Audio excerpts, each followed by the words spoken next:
اے اللہ، جب تک سانس ہے اپنے سوا کسی کا محتاج نہ کرنا۔ میں بہت خوش ہوں کیونکہ مجھے کسی سے کوئی امید نہیں سوائے اللہ کی ذات سے۔ وہی میرا رب ہے، وہی میرا سب ہے۔ میری چپ میری ہار نہیں، میرا صبر میری وہ طاقت ہے جو میرے اللہ کو بہت پسند ہے۔ میں نے انسانوں سے متاثر ہونا چھوڑ دیا کیونکہ لوگ وہ نہیں ہوتے جو نظر آتے ہیں۔ یا اللہ، یہ ہاتھ ہمیشہ تجھ سے مانگنے والا اور دوسروں کو دینے والا رہے۔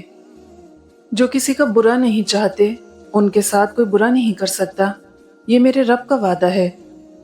کسی سے نہ ڈرو، نہ جھکو، نہ مانگو، یہ سب لوگ فقیر ہیں۔ اللہ سے مانگو، وہ غنی اور بادشاہوں کا بادشاہ ہے۔ قرآن کی طاقت۔ سورہ یاسین تمام خواہشوں کو پورا کرتی ہے۔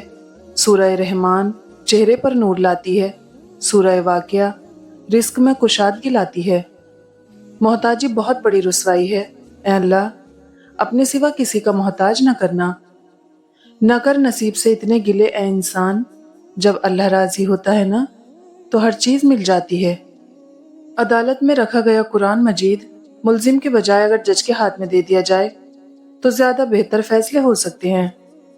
قرآن پاک کو ہمیشہ ترجمے کے ساتھ پڑھا کریں تاکہ آپ پر وہ سارے جھوٹ عیاں ہوں جو دین کے نام پر بولے جاتے ہیں۔ جیسے بارشیں فضا سے دھول اور مٹی صاف کرتی ہیں، ایسے ہی استغفار روح سے گناہوں کو دھو دیتا ہے۔ قرآن پڑھا کرو، بے شک میرے رب نے اس میں ہر مسئلے کا حل رکھا ہے۔ مجھے چھوڑ کر کون سی جیت کے منتظر ہو؟ قیامت کے دن تمہاری ہر جیت کا فیصلہ میں نے ہی کرنا ہے۔ جب یقین کی ڈور اللہ پر چھوڑ دی جاتی ہے تو پھر اللہ اپنے بندوں کو رسوا نہیں کرتا۔